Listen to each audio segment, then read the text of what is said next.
There is a maze in the desert, carved from sand and rock. A vast labyrinth of pathways and corridors, 100 miles long, 1,000 miles wide, full of twists and dead ends. Picture it. A puzzle you walk, and at the end of this maze is a prize, just waiting to be discovered. All you have to do is find your way through. Can you see the maze? Its walls and floors, its twists and turns? Good. Because the maze you've created in your mind is itself the maze. There is no desert, no rock or sand. There is only the idea of it. But it's an idea that will come to dominate your every waking and sleeping moment. You're inside the maze now. You cannot escape. Welcome to madness.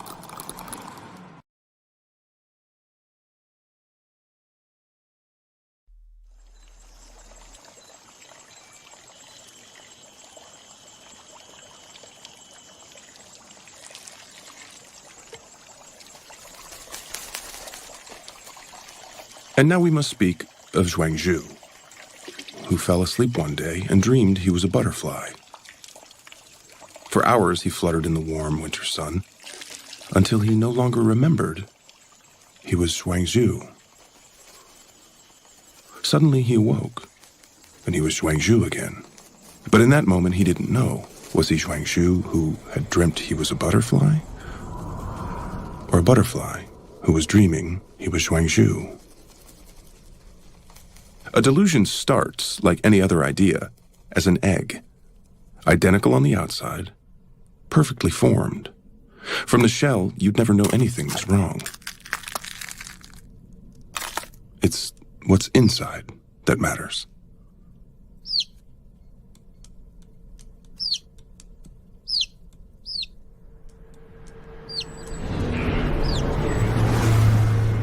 Albert A. had an idea. One day, as he was walking, he stumbled. And for a moment, it seemed that his right leg didn't belong to him. This is how it begins. The leg was clearly Albert's. It was attached to his body, and when he pricked it, he felt pain. But despite that, the idea grew.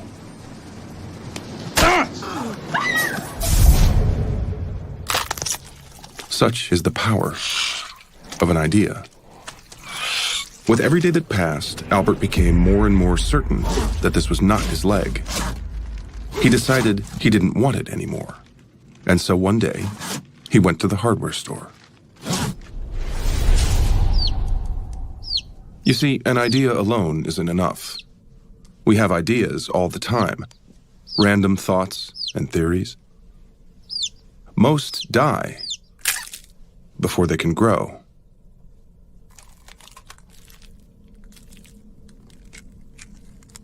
For a delusion to thrive, other more rational ideas must be rejected, destroyed.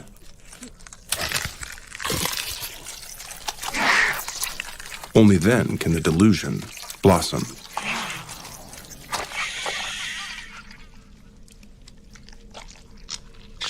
Into full-blown psychosis.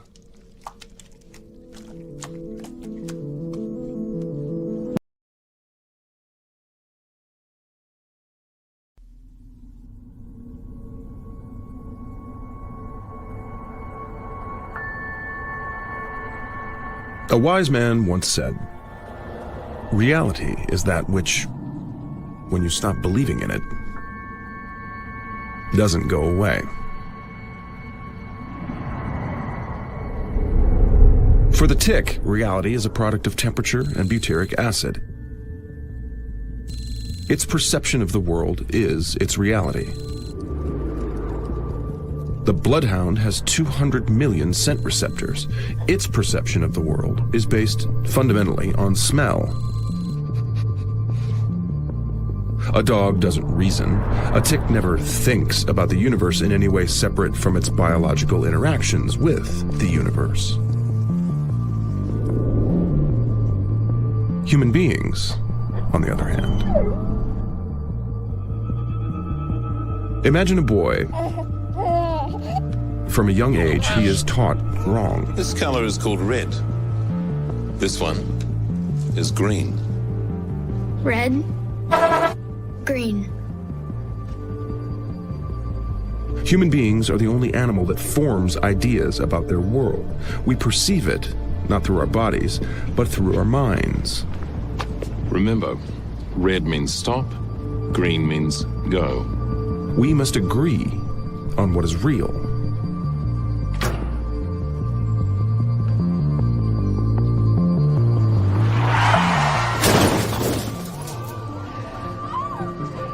Because of this, we are the only animal on Earth that goes mad.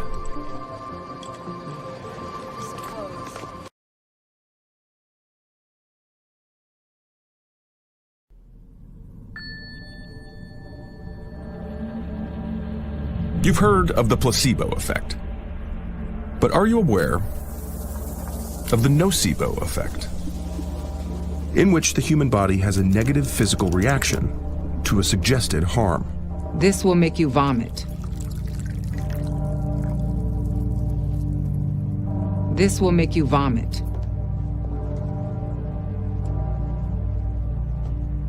This will make you vomit. Your mind has the power to create its own physical reality. This will make you vomit.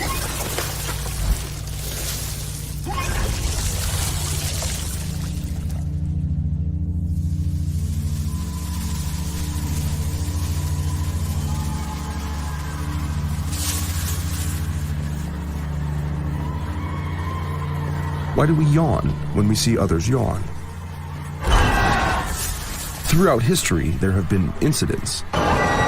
The dancing plague of 1518, the Tanganyika laughter epidemic, the Hindu milk miracle.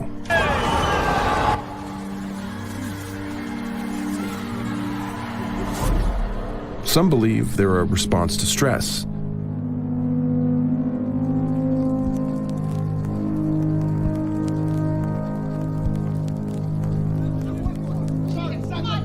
She's my daughter. You didn't have her by yourself.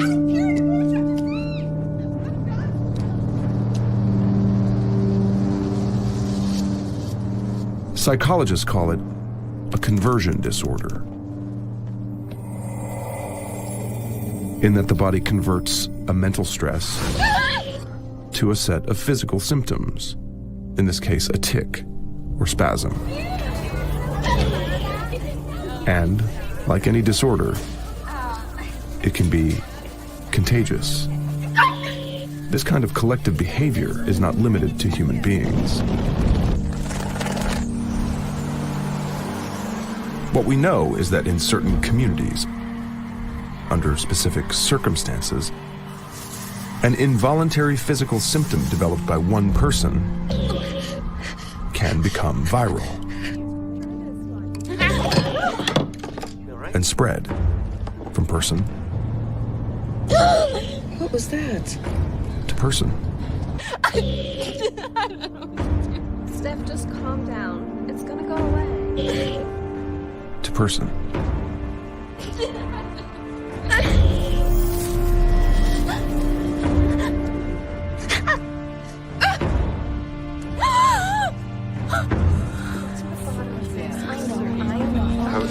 Until the entire community is infected.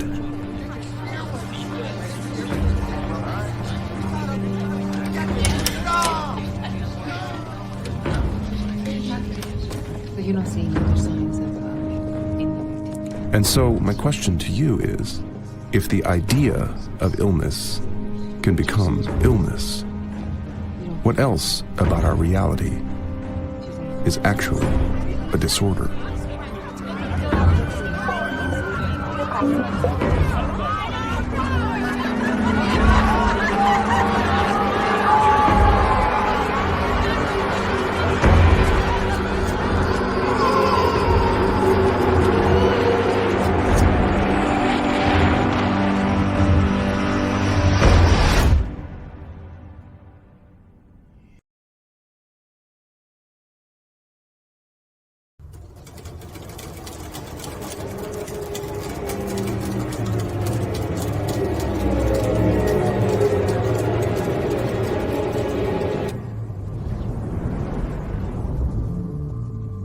Have you ever seen a shape in a cloud? Or a face in a knot of wood?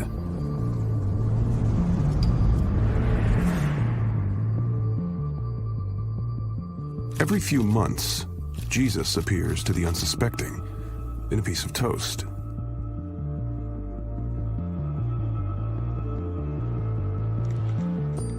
Or does he?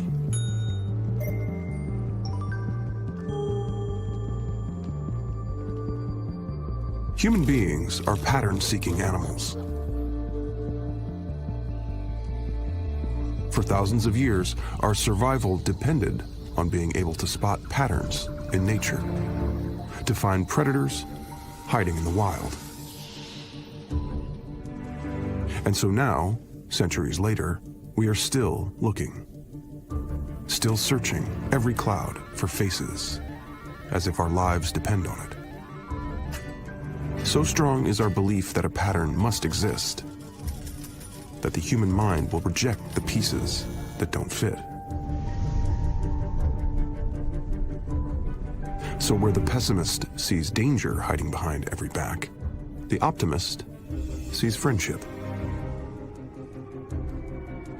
Which is why, when we encounter coincidence, we often see conspiracy.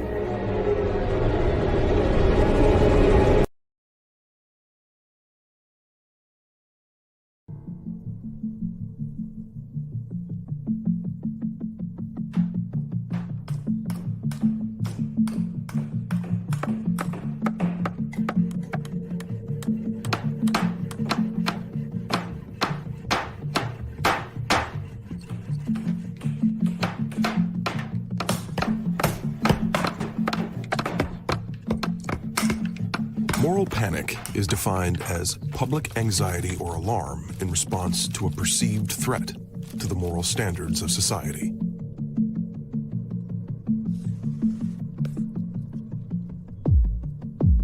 The road to moral panic has several stops. The first is concern.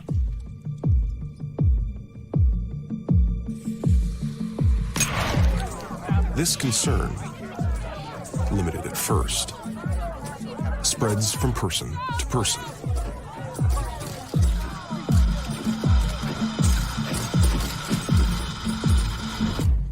Amplified by cultural forces.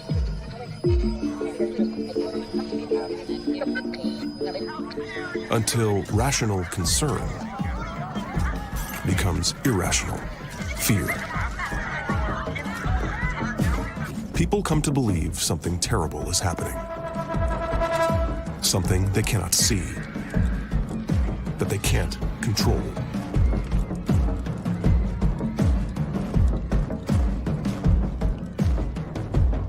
It has come for others. It will come for them. Wait! Get her!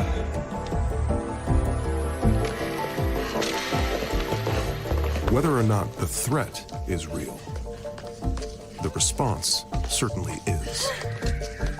And it is often excessive.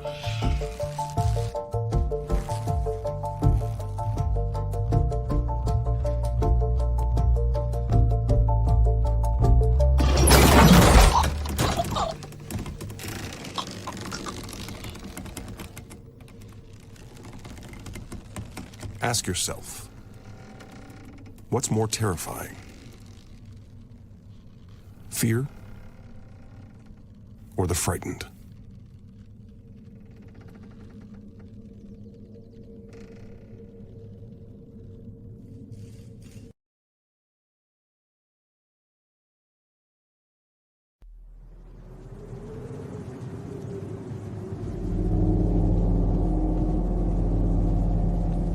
And now we come to the most alarming delusion of all. The idea that other people don't matter. Their feelings, their needs.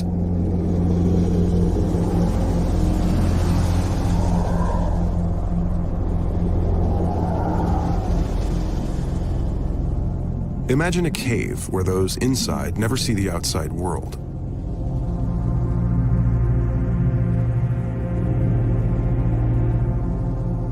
Instead, they see shadows of that world projected on the cave wall.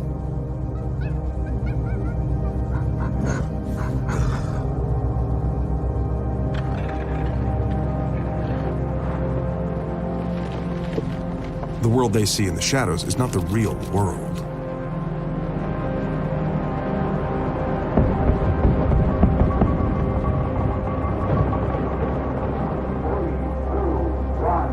But it's real to them. If you were to show them the world as it actually is, they would reject it as incomprehensible.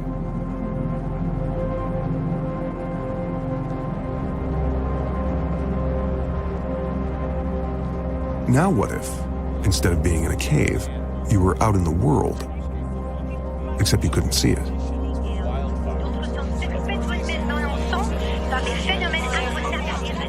Because you weren't looking.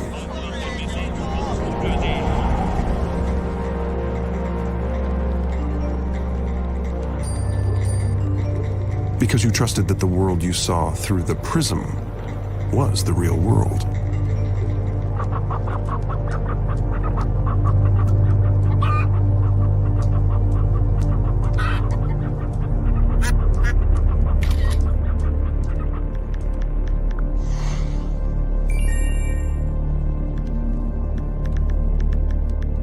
There's a difference. You see, unlike the allegory of the cave, where the people are real and the shadows are false, here, other people are the shadows, their faces, their lives. This is the delusion of the narcissist, who believes that they alone are real.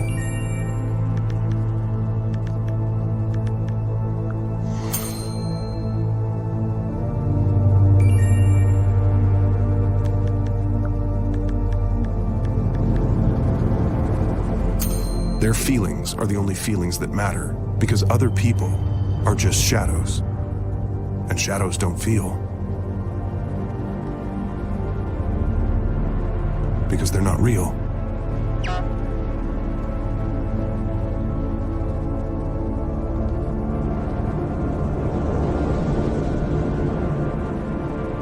But what if everyone lived in caves?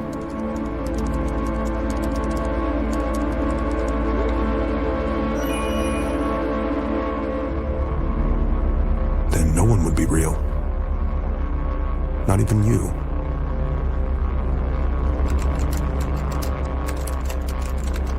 Unless one day you woke up and left the cave.